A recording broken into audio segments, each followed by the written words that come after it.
Hi, my name is Nick. I have an idea for a story. I want to be a writer, and this is where I have been writing.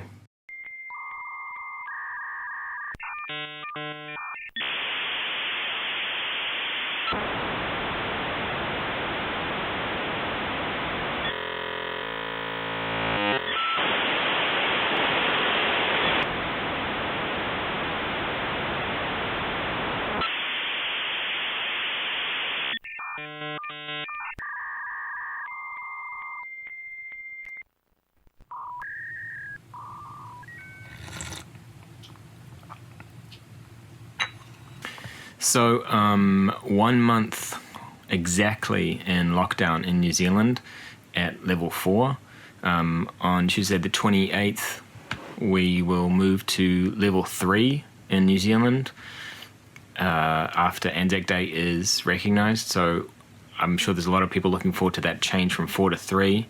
What that means for me in terms of teaching and freelance design work, really no difference at all. I'm going to just continue teaching online. I'm just going to continue in lockdown essentially and being as paranoid as I have been. So really not that much difference in how I'm going to act. So schools remain closed. I remain teaching online and writing this damn book. And just looking around the world, like speculation has turned quickly to pointing fingers and trying to sue China for $6 trillion, or the Chinese Communist Party, I should say. And, it's gotten very political very fast. I mean, it was always political, but it's very interesting to see how fast the blame game has come into it. And there's so many angles on it, it's hard to sort of keep up to date with it. The curve for coronavirus cases in the US doesn't seem to be following that same flattening of the curve that I see in a lot of other places, New Zealand among them. So it's really nice to see our curve very much slowing down and our cases sort of like probably not going to go beyond, I hope, beyond the 1,500 mark. But the US curve overall just seems to be building and building, which is very discouraging.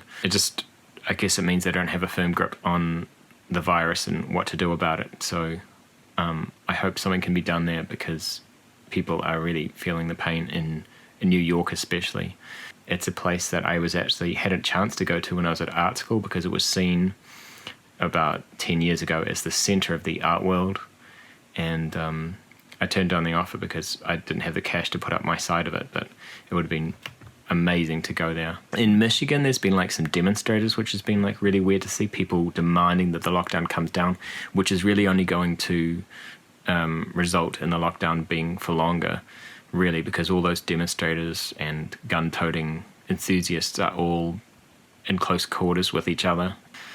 All around the US, people are asking for the lockdown to stop so that they can go back to work and all the rest of it, and trying to get all revolutionary spirit about it. But really what it needs to happen is just everyone to calm down, stay in lockdown, and just see it through, really. Easier for me to say because I have the kind of job that I can do from my home. And like I said before earlier, I think that when people see that China has recovered from it faster, they may get a false sense of security about how easy it is to overcome this virus. But that's in a Soviet-controlled, with a whole lot of draconian measures, and that's giving people a false sense of hope, because the Chinese Communist Party have very effective measures and have controlled the spread, because they've enforced all these rules, and it's given the Western world an unrealistic idea of how long it could take to really overcome.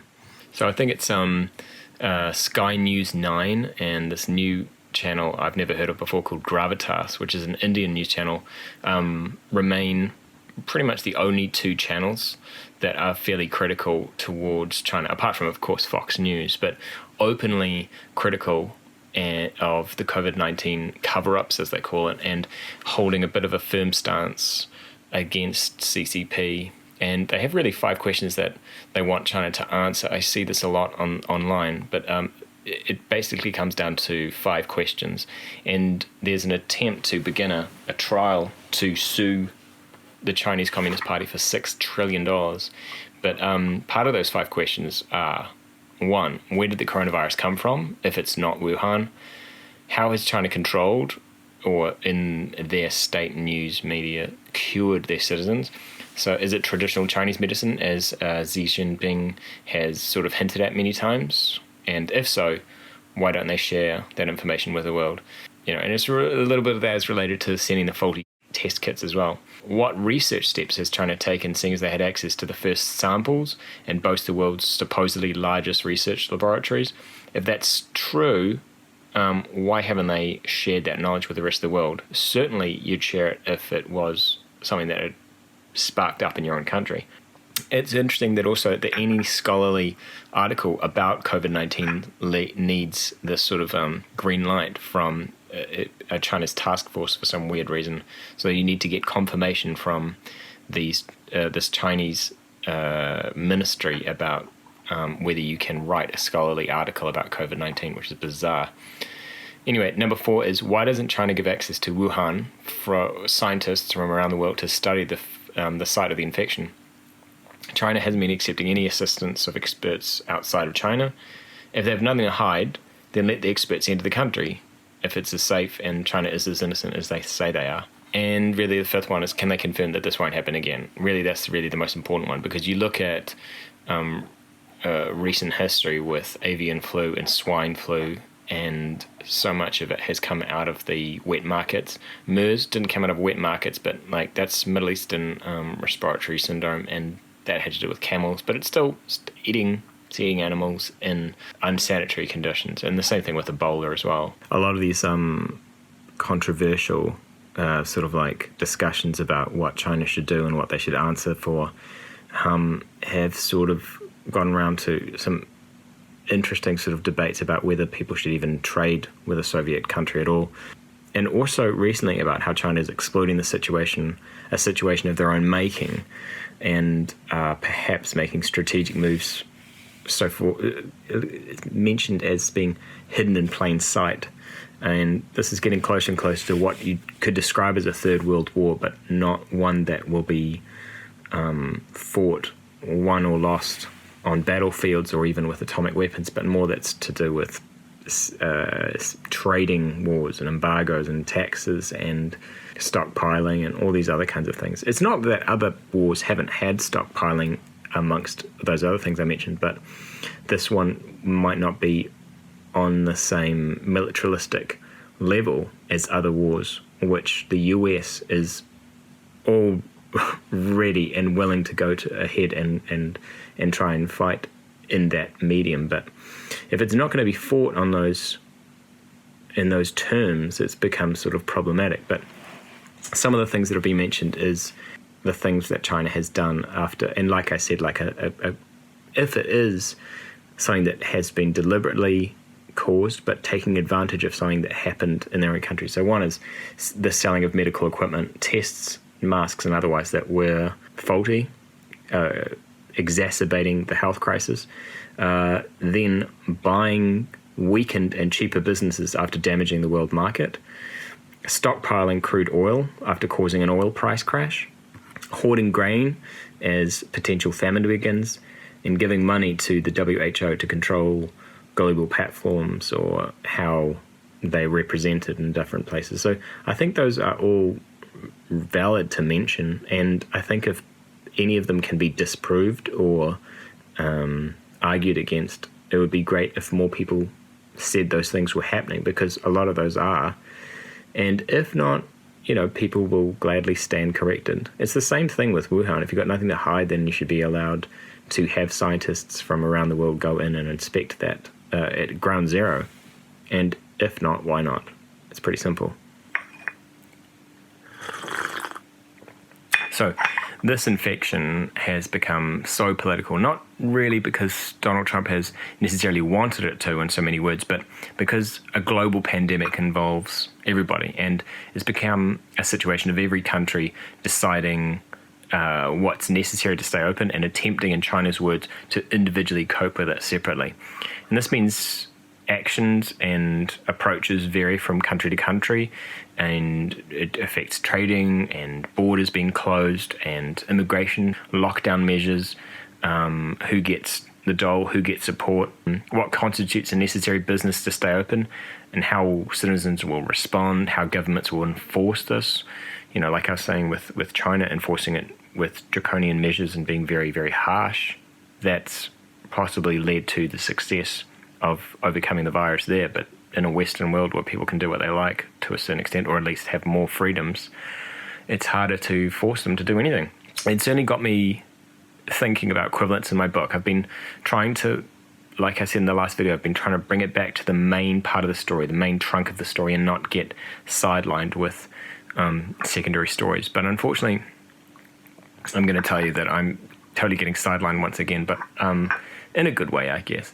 Anyway, it got me thinking about equivalence in my book, specifically the striations and the levels of castes within the society of my universe. And the more I think about it, the more I think of the Guildborg, who I described in an earlier video as really, who are cybernetic individuals with real human brains and hearts, as being sort of akin to the factory workers of the People's Republic of China, as in them making goods for the rest of the world.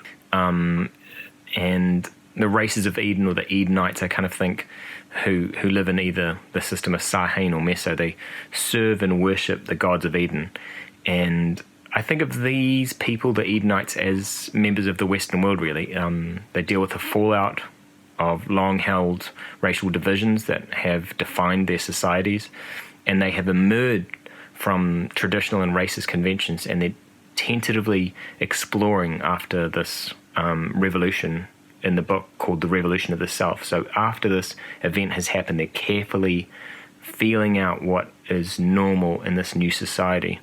So the goods that are designed and crafted by the Guildborg are sent to Eden via teleportation, and teleportation is made possible through non-conscious, unwilling slaves called the Merge. And these beings live in a simulation created by an immersive technology that binds them to a simulation.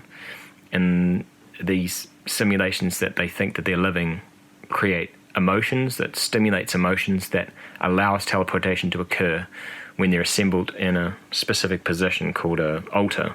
And it uses the emotional network called the orb abyss. And I think of the Merge as the equivalent, or rather kind of the logical conclusion, of workers who are in our contemporary society just surrounded and defined by technology, just completely, eyes, ears, their lives, their avatarical sort of like representations online.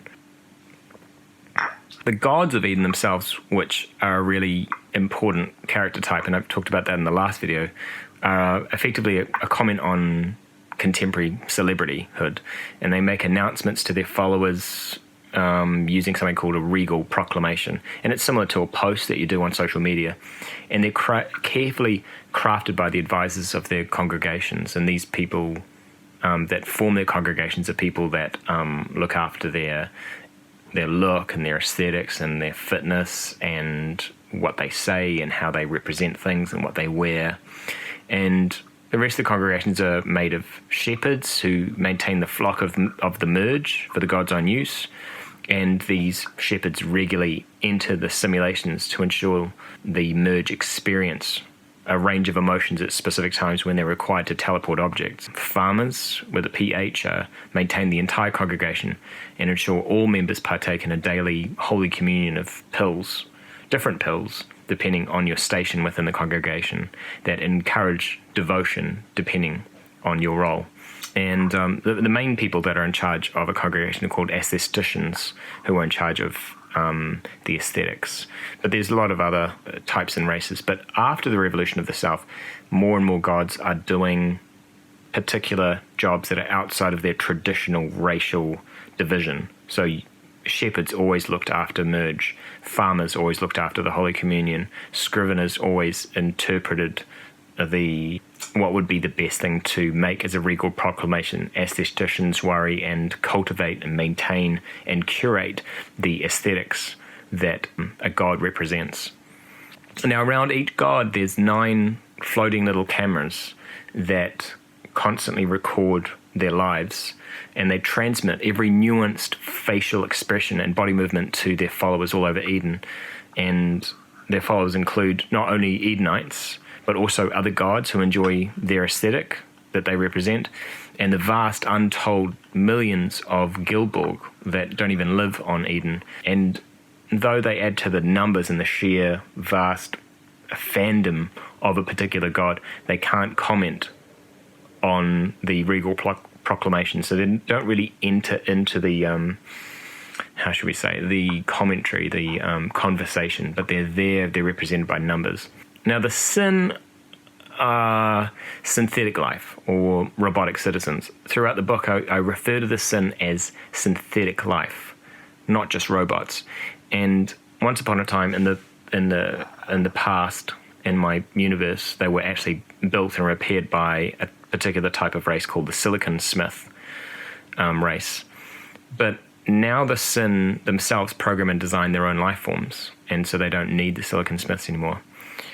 And a very recent type of Sin has emerged called a humidroid, which I personally find one of the more disturbing aspects of my book. And I really like the idea that I can kind of like disturb myself. But basically what a humidroid is a robot that is completely indistinguishable from human life. It is so fabricated down to musculature, expression, reaction, you name it. They are almost impossible to tell. However, the reason that the merge are used at all to create teleportation for the gods is that all humans have a inherent dominant background psychic level, and a lot of times people don't know what to do with this psychic energy that they all possess. But it's subtle in most people, and they can't really use it. However, if you have the merge that are these unconscious, unwilling slaves that are technically used similar to, I don't know, modems, human modems, to create these altars and therefore allow teleportation, they are experiencing a range of emotions that are cultivated by the shepherds in their simulations to allow the teleportation to occur. But all people have this residual psychic energy. And most people, after a few moments of talking to a humidroid, can tell that they are not human. Now, after the revolution of the South, humidroids have been accepted into normal human life in both the systems, and it's become very passé, or a little bit politically incorrect, to ask if someone is a real person or not. It's kind of been seen, at least in the very liberal Messonian culture, to ask if someone is real or not, or true or not, is a bit rude. So the Sin, in terms of a book, in terms of a metaphor, in terms of a straw person, or whatever you want to say, they represent the growing issue of artificial intelligence in contemporary society, the threat, the possibilities, what it opens up for humanity, and some doors that also close while they're opening. The implications of what this means for human life and human effort and human artistry and our free time and our efficacy and our control of our destiny. There's a whole lot of things that open up if we have a synthetic life that is called synthetic life, not robotics, not artificial intelligence, but actually a type of life that is working in parallel next to us, that can program themselves and create themselves. And they've chosen as their latest, most beautiful model not to create this incredibly strong and threatening life form, but instead to create something that's indistinguishable from human life. But the question is, and what this video is about, is who do the gods worship themselves? The gods of Eden are venerated and followed and worshipped by the Edenites and also the Gilborg who make their goods and services. The merge are their slaves, but they're not conscious. They don't know what they're doing. They don't consciously do anything. They're living in a simulation, and they're used as slaves. So in terms of a worship pyramid, you have the base, which is the Gilborg, the merge, which are humans, more human than perhaps the Gilborg, the Sin, which are not true life forms, but they're technically citizens as well, and they're called synthetic life, or SYN, S-Y-N, and they all work for the gods of Eden. But the gods of Eden also worship something above them that represents something more important than them. And as each caste or level in this pyramid keeps on going up, we have less and less people, just like a pyramid, or just like the three estates in pre-revolutionary France. So the next level beyond this is what I want to talk about today, what the gods of Eden worship themselves. So basically this video is about who the gods of Eden, who are themselves worshipped, whom they worship. And we're getting closer and closer to the top of this triangle, the top of this pyramid that the entire book is really built upon. I haven't really mentioned this before, but there's 6 entities I'm going to talk about today that really form this caste, this level up here. But before I do that, I want to talk about Tim Berners-Lee, or Sir Tim Berners-Lee, invented the World Wide Web. And in case anyone doesn't know, the World Wide Web exists within the internet. And he proposed basically an information management system in '89 to implement the first communication between what's called HTTP, Hypertext Transfer Protocol, and basically what he proposed is, and made, was the very first server via the internet in 1989, and he was working as a software consultant for CERN in Switzerland, which is basically the European Nuclear Research Facility. And this server that he built on a Next computer, which was called a Nextcube, which was actually an American computer, basically that was the first server that kind of hosted the very first web page, which didn't look all that interesting, but never mind. Anyway, so he temporarily gifted this Nextcube computer, which was the first server, and this is gifted to museums for temporary exhibitions around the world. But the cool thing about that Nextcube computer is that it's sort of like this shrine, like this venerated object that no longer really has any purpose itself, but it represents a continuation of its legacy beyond it. It's also kind of ruinous, like a ruin. I've been looking at this German word called, or Ruinlust. I'm not sure if I'm pronouncing that right, but I'd really like the idea of having this almost erotic fixation with ruins and what they used to be and what they were once and how much they have fallen into disrepute. But looking at this Nextcube server with its little sort of do not turn me off sort of sticker on the side, it kind of has connections in a weird sort of way to ruins similar to Rome had in the Renaissance, of a whole lot of artists moving to Rome to see the ancient ruins, but also Athens before that, and the pyramids before that, and the ancient ruins of Egypt just in general, or Stonehenge, or Göbekli Tepe in Turkey, where eventually the purposes of these objects will eventually slide into mystery and misunderstanding as technology will be lost and their secrets will sort of die with them. To a certain extent, everything will happen like that unless we keep very good records of things, but as history teaches us, things do slide into mystery eventually. You know, like a big part of my book is about artificial intelligence and the threat of that and what it means to humanity replacing us, and that's what the sin represent. And so that's really sort of an integral part of it, but it's one part of many, I suppose.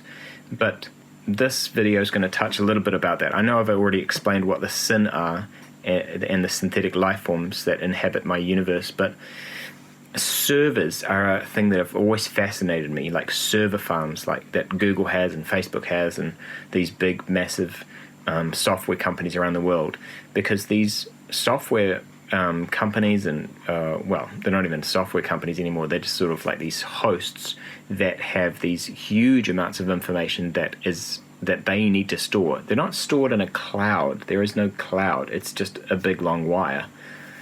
that is the internet. It's a very messy cable, but essentially it is that. It's not stored up above us, but I do like that idea of it being stored above us, which kind of gave me the idea for the orb. But servers, Google and other search engines like that, their role, their influence on our lives and politically where you align yourself and how the world is divided, whether you have access to YouTube and Twitter and Facebook, or for those that have to use Baidu, Youku, Weibo, and Renren, which are the Chinese equivalents of those four. So basically, I wanted to create 6 different conscious entities that have emerged from this new version of the internet, which is called the Orb Abyss, which is an emotional network rather than a cable under the sea. And I'm not sure really if I want to write any sort of like origin stories with them that they emerged from the internet, but they transferred to the Orb Abyss, maybe, I'm not sure yet, but they've transcended their earthly connection to actual servers now, and now reside entirely on the planes and the surfaces of the Orb Abyss itself. And I kind of envisioned their old servers, and they're all found in the more traditional sort of like system of Sahain, to be these ancient server farms and these ruins, these kind of ruinous shrines that gods of both systems make religious pilgrimages to go and see where the shrine was, where the server was for the entity that they worship. I started to think of all of these server shrines as having very distinct aesthetics. I think it's called Lumbini in Nepal, which is basically the birthplace of Buddha, or maybe something more like the Vatican in Rome, or maybe more like Wittenberg for a more of a Protestant sort of look, or more like Mecca, which is important to Muslim people, and the Dome of the Rock, or Badrinath, which is in India, or the Golden Temple, which is in India, or the Western Wall in Jerusalem, which is very important for the Jewish people and the Jewish faith, or Bethlehem, which is important to Jewish people but also to Christians. And one that I didn't know before called Sripada, or Adam's Peak, which is in Sri Lanka, I believe, and it's sort of important to Christians, Muslims, and Buddhist people, possibly because it's this amazing place, and you feel very religious when you're that high up, and it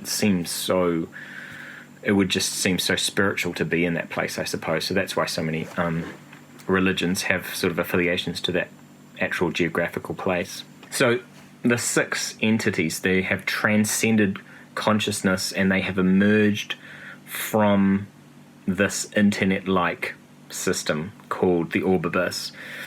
Gods pray to multiple or exclusively one entity, depending on their orientation and their traditions and where they're from.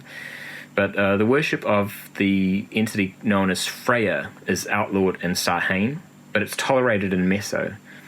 So there are some differences between the two systems in my book. Freyja is exclusively worshipped on this thing called the Crescent, which is this large structure that spans from pole to pole in Eden and is always seen at dusk because it's not moving. It's at the same angle constantly with the planet, so only ever comes into view when it's sunset, but it stays in that sunset sort of concept at that time of Eden. So Sahain and Messo are kind of like two systems. They're kind of like old world, new world, or like Europe and America perhaps, or some other kind of equivalent. But Sahain is more conservative and traditional, and Messo is more liberal. But Messo is more sort of obsessed with money and credit, I should say, and just anything goes, everything's okay as long as it's making money.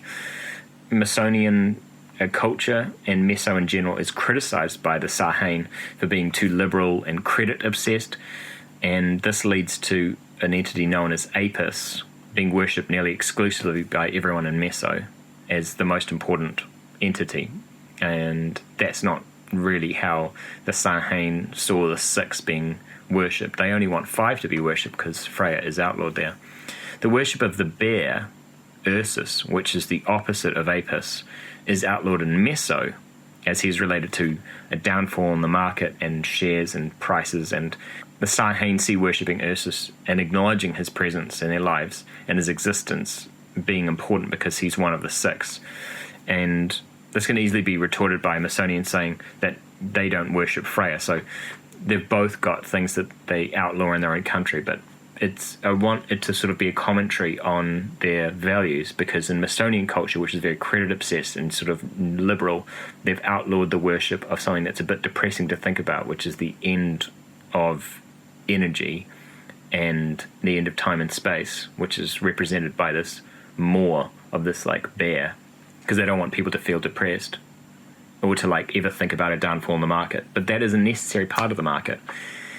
And in Sahain, they've outlawed this swan-like creature called Freyja, which is one of the six, and his shrine is found there, but she's since has all of her followers found on this structure called the Crescent. So best place to start is really Apis. Apis is the bull, or rather a cyclical rotation of endless bulls. And he's an eternal source of raw, positive yang energy, bullish, masculine forcefulness and domination. He's formed through the creation of the data that's been stored in the cloud-like orb for millennia. You just like all this data that's stored up. I know that I was just saying before that server farms and these big, massive international software companies like Google have these actual physical places called server farms.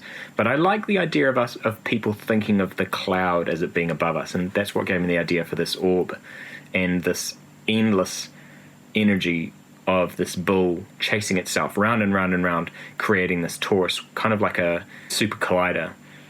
And anyway, Apis is not really described as a single animal, but rather a cyclical parade of identical, powerful bulls with a white diamond on the forehead, chasing one another. And this constructs the form of the orb as this torus, or rather this donut shape. And even the name Taurus is sort of meant to be almost like a pun like on Taurus, like the star sign for the bull. So Apis represents a rise in stock market, confident trading, growth, strength, momentum, vitality, vigor, all those good words. And he's nearly universally worshipped in Messo, where traditional values have lost their importance and credit is king. And so the king is Apis. Apis is the king. And his name is synonymous with riches, fortune, and luck. And he's the most popular consciousness by far. Now, upon the surface of this orb is an entity known as Freyja, a blind swan that's beautiful and graceful, but proud and chaotic and completely unpredictable. So he's usually depicted as an insignia of an upside-down swan floating on a surface. And she's another consciousness aligned with luck and fortune, but more specifically chance, and therefore chaos. She represents the element of the unknowable future, the risks we take as individuals, gambling, randomness, the unknown, confusion, and even complete madness and insanity. Her worship is technically outlawed in both systems, but her server shrine, where she was once maintained before transcending to the orb like all the other entities, has since been completely destroyed and ransacked beyond recognition. But those that secretly worship her from the more liberal system of Messo make these holy pilgrimages back to Sahain and find where her server shrine is and worship her there. So some gods that do still worship her, that aren't actually on the Crescent, do make pilgrimages to this ruined site. Because the other five are still sort of maintained and looked after by people who form cults for the entities. It's because of her alignment with randomness and the unknown. Sometime in the unknown past, and this is only grudgingly taught in terms of history in the systems, but an enormous structure called the Crescent was built that spans from pole to pole on Eden, all the way across. And the structure doesn't really rotate with the spin of the planet. It stays, so it's constantly in relation to the sun, so it's constantly experiencing sort of dusk or just sunset. And so every time either system sees the sunset, it's marred by this huge structure that is sort of defying their authority. And I wanted to have the windows that the citizens of either system look out at is actually altered reality and actually has an effect on the look of the Crescent, so it seems more decrepit and old and rusty than it is, but it's actually not as bad as it seems. So this structure of the Crescent is where Freyja is worshipped exclusively, and the gods who have devoted their lives to her have escaped both systems and found this mythical point called the Conduit, which is very important in terms of the storyline for the book. And it's where the Crescent picks up gods who have deferred from either system and chosen to devote their lives to Freyja, the blind swan. Citizens of Sahain and Messo are outlawed and unable to worship any god that lives on the Crescent for fear of encouraging more gods or citizens to escape the system and defect.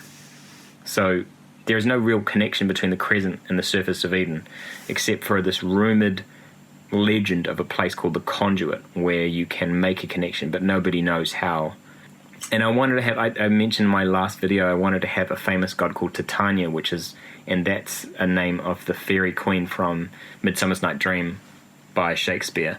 And I wanted to have this famous god called Titania, who famously moved from Sahain to Messo, where the worship of Freyja was tolerated, and then escaped to the Crescent, and her sort of slide into insanity is used as this cautionary tale of why it's important not to worship Freyja. And the Crescent is sort of like rumoured to be this real gambling paradise and total example of debauchery.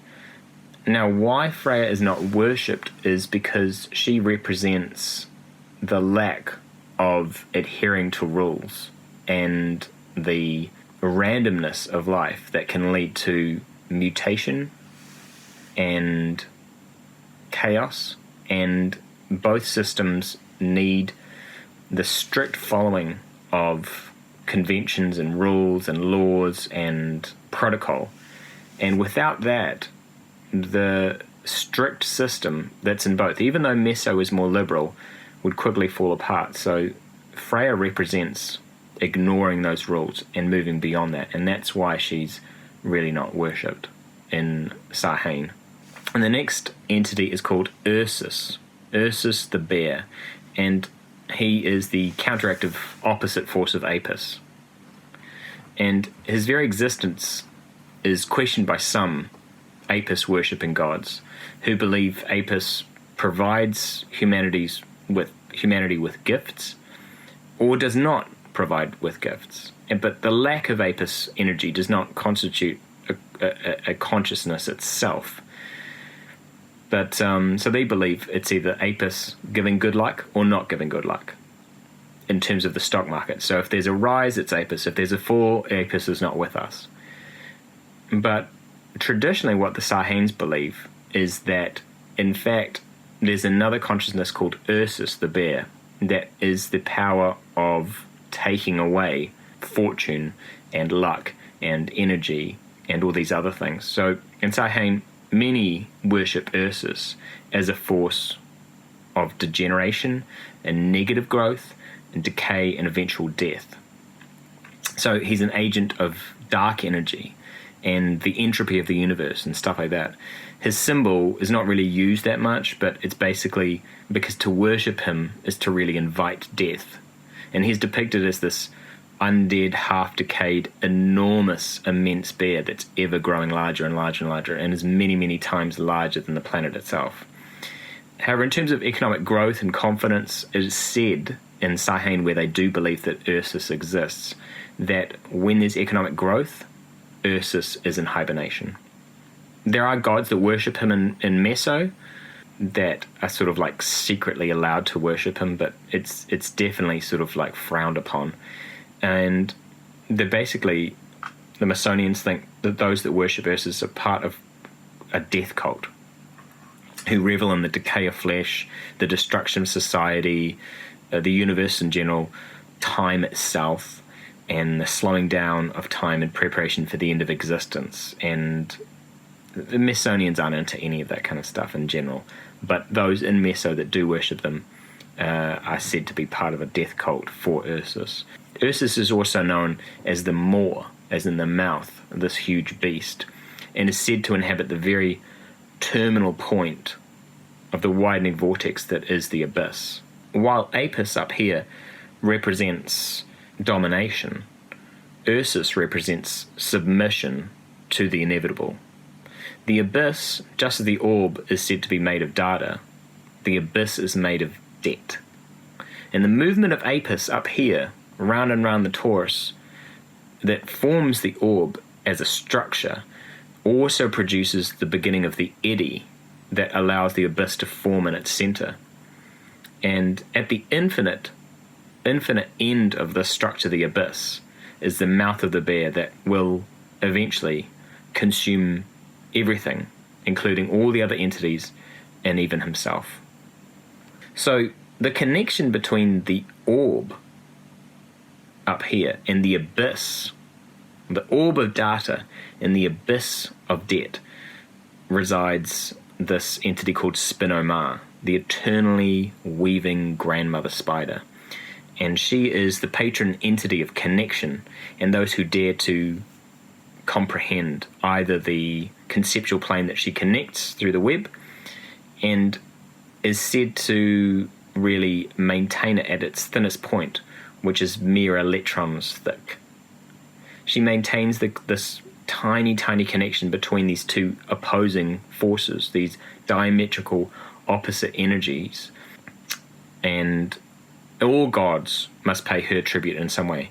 They pray or they sacrifice to her in her name for the gifts that she bestows upon humanity across both systems, because Spino-Ma is really what allows teleportation to occur, that connection between this positive energy and this negative energy. And because the orb abyss is all about emotional networking, without that connection between this extreme joy and extreme despair, you wouldn't really have a system at all. So Spino-Ma is sort of understood to be this sort of old woman weaving this endless web or knitting some fast fabric, other times just as a spider doing the same thing. And her symbol is a spinning wheel connected to a spider web by a razor-thin line. So working with Spino-Ma to allow this connection is this entity called Barket, who is the fearless lioness. Sometimes she's shown as this beating human heart, other times as this Virgin Mary-like figure with a lioness head. And Barket represents the presence of humanity in the orb abyss. Now, human beings are integral for the orb abyss to function at all, not only because merge are used as these unconscious, unwilling slaves as basically human modems to allow teleportation to occur, but because the orb abyss, by its very nature, is made up of emotional energy created by humanity. And all of the civilized human existence, at least within the systems, primarily require the orb abyss to work for civilization as they know it to continue. And humans, initially at least, built and created the entities and the system that the orb abyss is. And they also created the entities that their gods now worship. So when humans die on Eden, they transcend or essentially upload their consciousness and their thoughts to the orb abyss based on the decisions that they've made with the orb abyss and surveys they've filled out and their actions in life to slowly transcend all of their consciousness into this system, so that when they die, they're sort of absorbed and looked after by the multiple entities that exist there. Barket guides this process, and so that their soul, or their what's called their digital reflection, can live on in the planes of the orb abyss under the care of the entity their most venerated god worshipped in life. Now, gods are not said to truly do this. What happens to gods is another thing, which I'm actually going to explain in my next video. But citizens, humans, the races of Eden, they transcend just like the entities, and they become and they join the orb abyss, so that their thoughts and their personality reside in the orb abyss, so people can still talk with ancestors after their death. And Barket helps this process, allows them to join and to be looked after by their entity in the orb abyss plane. Now, the ever-increasing number of transcended souls creates a type of pressure that Barket curates at the connection between the orb and the abyss. So Barket protects and represents humanity's interests within the emotional network, creating this necessary pressure from beyond the orb abyss surfaces, and pushes this pressure at the center to produce the single strand of connection that Spinomar maintains. So you see Spinomar and the lioness called Barket work together at the center of this structure. And at the top is Apis the bull and Freyja the swan. So there's the top and there's the center. Yeah, so Apis and Freyja, they exist within or on the surface of the orb.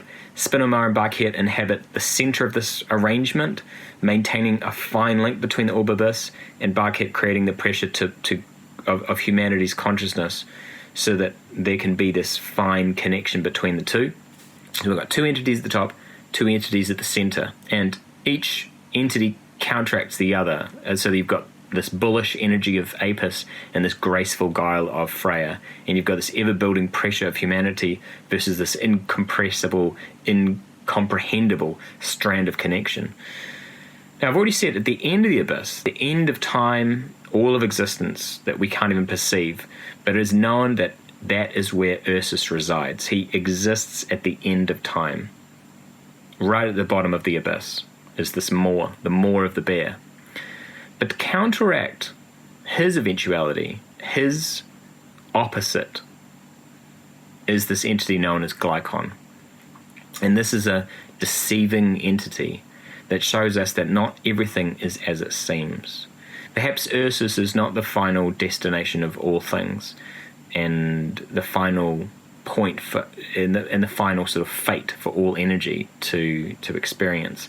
Perhaps there are other hidden secrets that don't abide by the rules and the fundamental laws of energy and physics within the orb abyss.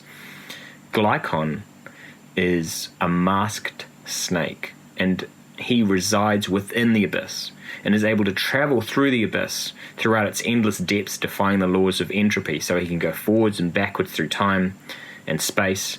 And Glycon is a male entity, but the mask he wears is of a beautiful human woman.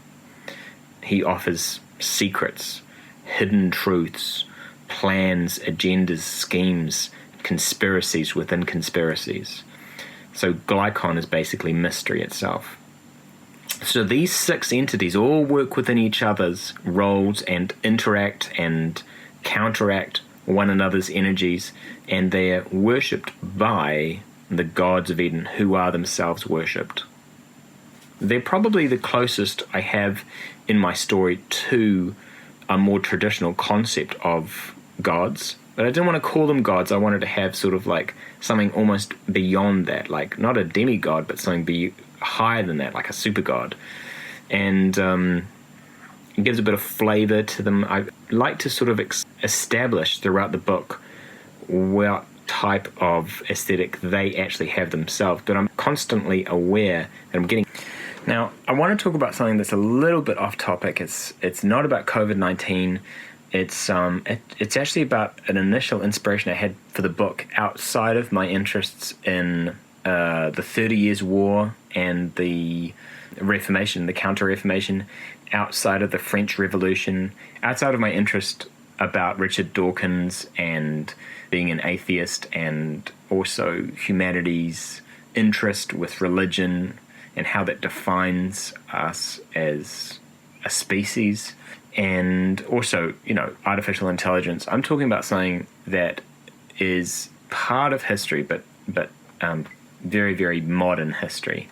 It's to do with celebrities. And celebrities is really more to do with the gods of Eden, but also our obsession with celebrities.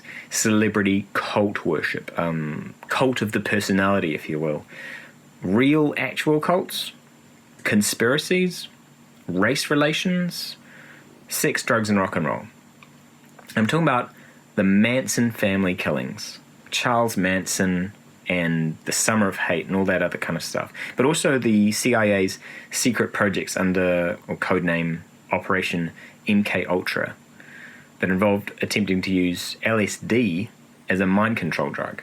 And the American government attempting, perhaps successfully, to affiliate the hippie movement that was against the Vietnam War, to affiliate the hippie movements with violence rather than peace.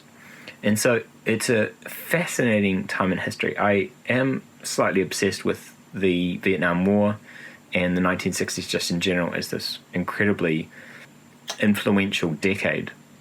And the conspiracy related to the Manson family killings and the Tate LaBianca murders is so deep that you can just like stare into it for ages. I wanted to mention that in terms of the entities, Glycon last, because he represents conspiracies within conspiracies. And I can't think of a better example of a conspiracy within a conspiracy, or a riddle inside a riddle, than what starts to become evident when you start looking at the evidence of Charles Manson and the Manson family. It's just not spellbinding. I mean, it's all very, very disturbing, but it's insane how, and insidious really, how much the CIA is involved in all of this, with too much involvement from the government, really. But let me just first say, there are loads of books about these murders. The CIA government cover-ups, including LSD testing, the Wacky trial, the impact of the murders on the hippie peace movement, and whether this was really intended to derail the movement and support this unpopular Vietnam War. But I'll really be concentrating on two books that I've heard of, and I want to buy both of them, but definitely the first one is Chaos by Tom O'Neill. He recently had a interview on Joe Rogan podcast, and very, very insightful. Sounds like a really interesting book. But this is in response to a much older book called Helter Skelter by Vincent Bugliosi, and he was the successful chief prosecutor in the Tate LaBianca trials against Charles Manson. And he wrote this book, and he made a lot of money off it. But there's problems with the Helter Skelter theory, and these are responded to in this new book by Tom O'Neill that's just come out called Chaos. So first of all, as a salacious moment, the Manson murders had it all: sex, drugs, rock and roll, racial discord, Hollywood celebrity starlets, models, mind control drugs, tune buggies, parachutes, deserts, Bible stuff, the Beatles, Beach Boys. Honestly, that story has got everything. The Manson murders have been described really, really well as a needle scratch in the 1960s soundtrack of peace, love, and mellow vibes. Celebrity models, famous directors, rock stars, LSD. Sometimes the Manson murders have been described as the death of the 1960s, but you have to wonder what it was. There were so many things that really could have actually been referred to as the end of the 60s. It could have been the Rolling Stones and the Hells Angels at Altamont, the assassinations of either John F. Kennedy, Robert Kennedy, Martin Luther King Jr., or Malcolm X, the breakup of the Beatles in 1970s. Or was it all the deaths of these rock stars that joined the 27 Club, like Jimi Hendrix, Janis Joplin, Jim Morrison, Ron Pigpen McKernan of Grateful Dead, or Brian Jones of the Rolling Stones? So, I mean, I just want to say Mick Taylor from the Rolling Stones, who was Brian Jones' replacement from 1969 to 1974. He's a phenomenal guitarist, awesome player, and actually had some really great solos, awesome lead work with the Rolling Stones in that short tenure. But it's coincidentally my favorite incarnation of the Rolling Stones. It's the songs and solos that Mick Taylor contributed, possibly like the best sort of like age of the Rolling Stones, according to me. But I like the early stuff as well with Brian Jones, because Brian Jones played maracas and the sitar and keys and stuff like that. So yeah, Brian Jones contributed as well.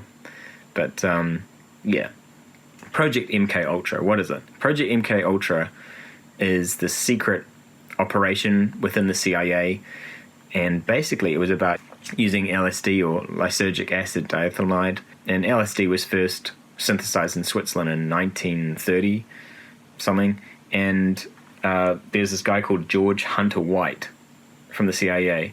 So he goes to Switzerland, the Sandoz laboratories, and basically goes there to corner the market and buy all the LSD that's available on the planet before the Russians or the Chinese get them. Because there's been stories that the Soviets have been using other types of mind control, which they believe could be used by LSD to convert people to communism, which actually turns out to not be true. But they end up with all this acid, and they bring it back to the United States, and they experiment with it. They experiment on students, on unwilling participants, on people in the military service, just the general public, on each other, on themselves, and they slowly release it as well. So a lot of the LSD that became part of the hippie movement apparently came from the CIA, and they had some good stuff, not stuff that was synthesized in a lab or on a crazy painted bus, but the really, really powerful LSD.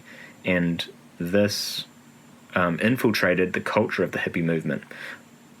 I don't know if it was intentional or not. That would be an interesting angle. I don't know what the point of it would be. I guess to just create chaos within the hippie movement. But whatever the case may be, they brought the initial huge amounts of LSD into the United States. And so this guy called George Hunter White, who's the CIA operative, he's part of MK Ultra, and he analyzes the effect of LSD 25 as a mind control drug.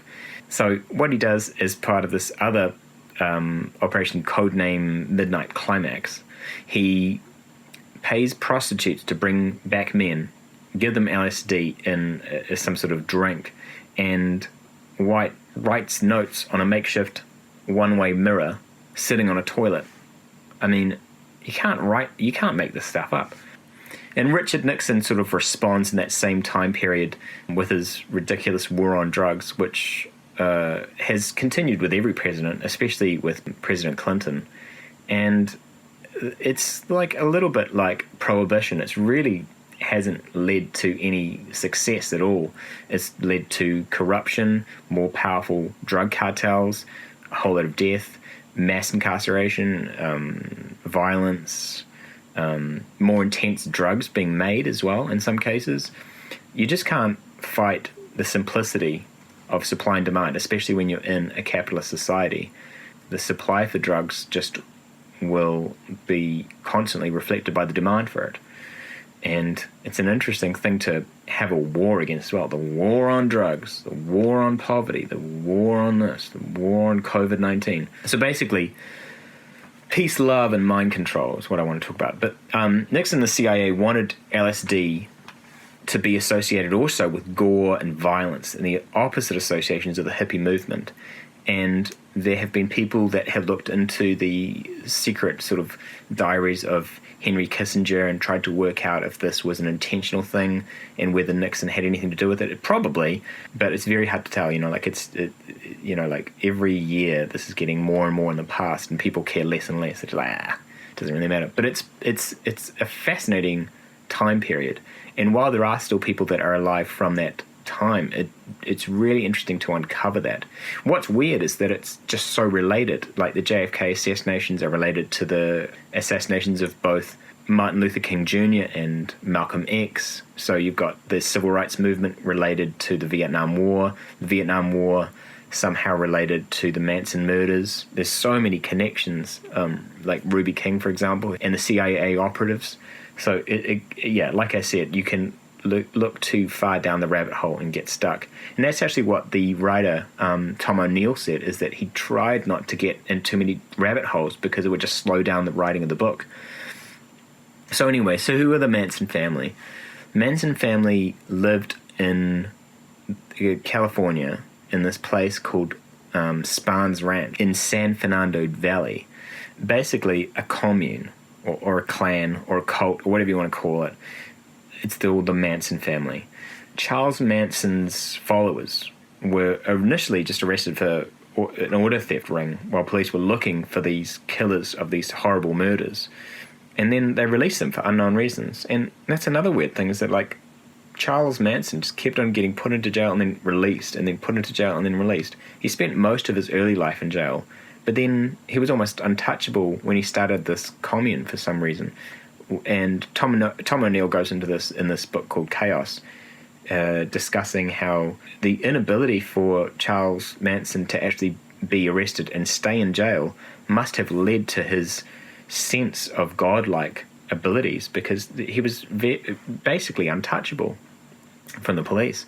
So anyway, these murders, so they happened in Beverly Hills in this place called Celio Drive, and this mansion was owned by this person called Terry Melcher, who was this record producer, and he was introduced to Charles Manson through Dennis Wilson of the Beach Boys, of all people.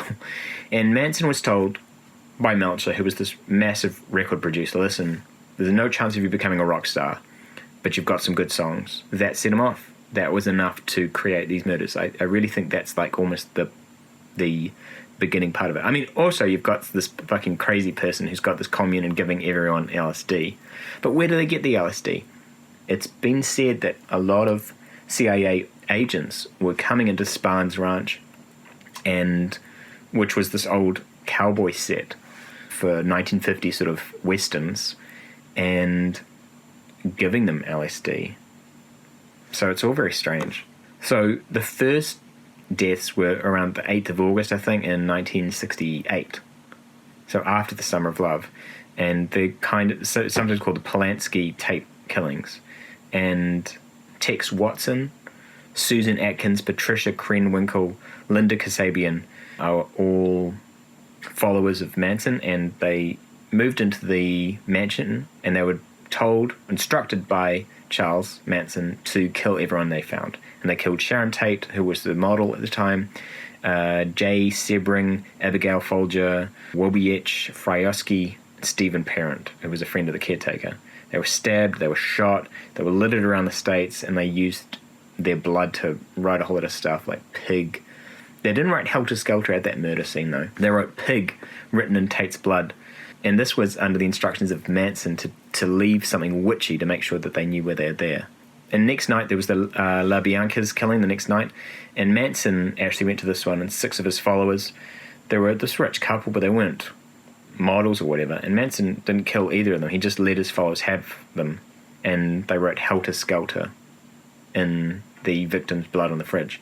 Now, why? What's this all to do with their intentions and everything else? Manson's plan was basically to start a race war called Helter Skelter, which means confusion, and was partly, allegedly, according to the Helter Skelter theory put forward by Bugliosi, was inspired by the Beatles song Helter Skelter. So it took 3 months to find the killers, and then this bizarre trial that it probably has the most questions about it at all, how this trial just went ahead with so many loops and turns and lack of logic. The girls wearing ribbons in their hair and singing when they came into court, the 3 girls who were the murderers, the girls were completely undisturbed about receiving the life sentence, possibly because they were just like wasted on LSD or just coming off it. And Nixon proudly and publicly announced that Manson was guilty, directly or indirectly, and the rest of the Manson family kind of cult were camped outside the trial the whole time, singing and drawing pictures of Charles Manson, and basically they said they were going to immolate themselves if he or the others were found guilty. But they didn't, but they were constantly outside singing and supporting the people inside. So the death penalty was actually suspended in California in the early 70s after the murders, so the Manson family killers were in jail awaiting death penalty when the death penalty was suspended, so they weren't put to death. I sort of thought it might be cool to have a kind of a character plan for Manson inside of the book to be this future embodiment of evil, because that's how people perceive when you mention Charles Manson these days, as kind of holding a grip on the American and even the global psyche as this concept of evil, as he kind of convinced others who adored him to kill for him. And he became this ultimate sort of concept of evil and kind of this concept that's similar to the devil, which he totally endorsed and encouraged. And his name has basically become synonymous with fear and these murders, which is odd because he himself didn't kill anyone and never has. So Quentin Tarantino, who I'm a great fan of, his 9th film, Once Upon a Time in Hollywood, is loosely based on these events. And, you know, like when I say loosely, I mean the same way that Inglourious Basterds was based on World War II.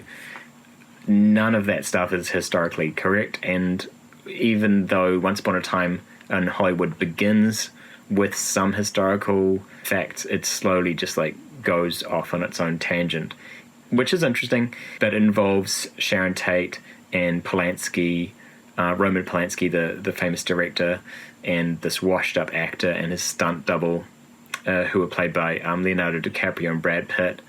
And yeah, it's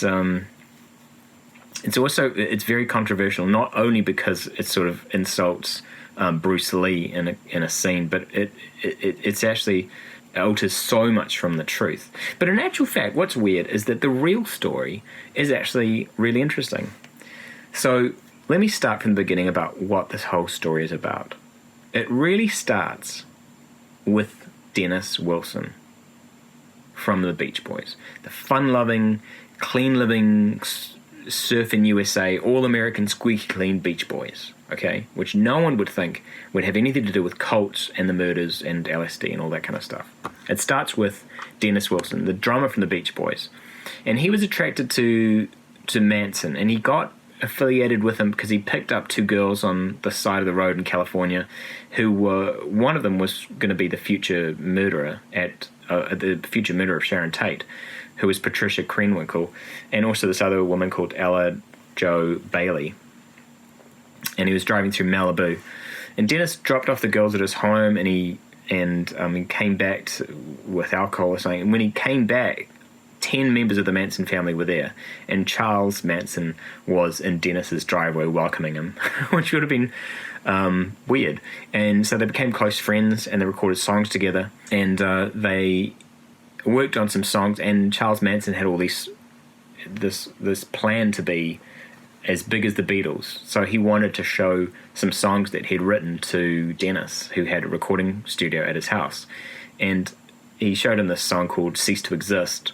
But then Wilson kind of stole the song, changed the lyrics, and renamed it Never Learn Not to Love or something. And famously, there was this bullet left for Dennis on his pillow in his house by an unknown intruder, basically with a note saying, you know what this is about. I know where your children live. I know where you live. You know what this is about. That song you stole from me. And so through Dennis Wilson, before that happens though, Dennis Wilson introduces Charles Manson to Terry Melcher, who's a famous record producer at the time. And Terry Melcher says to Manson when he says, I want to be a rock star, it's like, listen man, your songs are good, but I wouldn't know what to do with you. There's no chance of you becoming a rock star. And that's where there's a line in the sand. Now, you have to remember that he's already got a cult of worshipping, adoring followers that do his every whim. And he's giving them LSD that he's got from some unknown origin. And there's a lot of CIA agents that move in and out of Spahn's ranch all the time.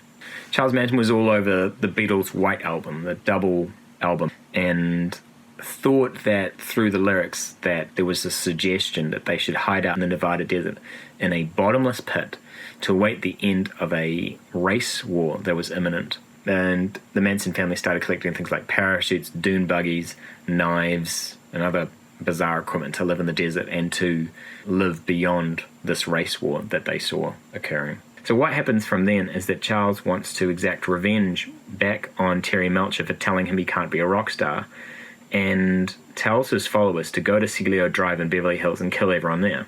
But unbeknownst to Charles Manson, Terry Melcher's moved out because his mum, who's Doris Day, who's a famous sort of like musician herself, has got her son to move out.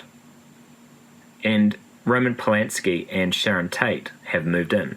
Roman Polanski's not there that night and he doesn't get killed. But Sharon Tate, who is something like 8 months pregnant with her baby, and a whole lot of her friends that were there, get killed by these people. And then the next day they kill the LaBiancas as well, and they become the Tate LaBianca murders, which is synonymous with the Manson family and Charles Manson in general, even though he didn't kill anyone. So there's loads of literature on this stuff, many movies, and like I said, I'd like to talk about just Helter Skelter book by Bugliosi and Chaos by O'Neill.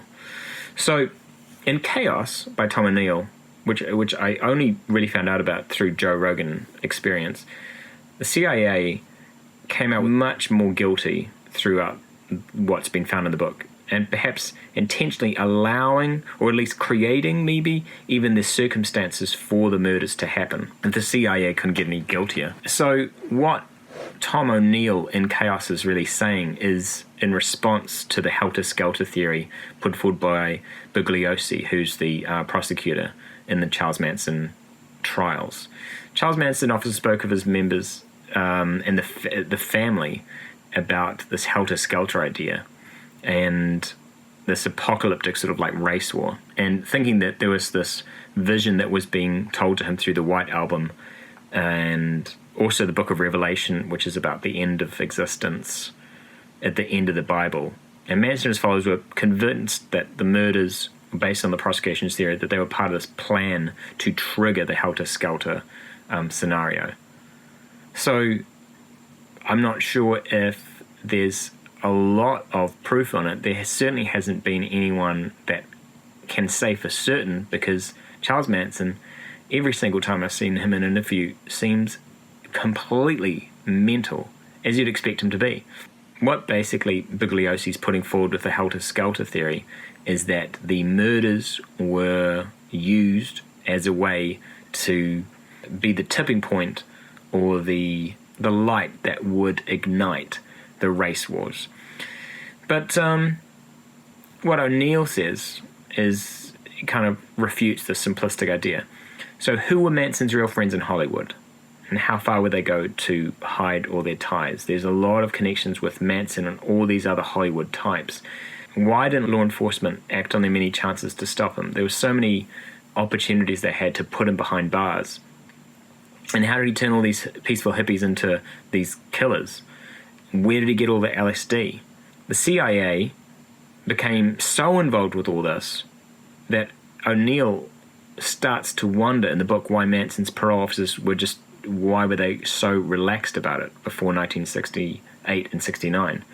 It also proposes in the book that Manson was used as a guinea pig for LSD testing, and sort of as a experiment for LSD mind control. And then when Manson was released, did he use those same mind control tricks that he learnt when he was in jail and when he was experimented on? I know that he read How to Win Friends and Influence People while in jail, and also shared a cell with someone who was a Scientologist.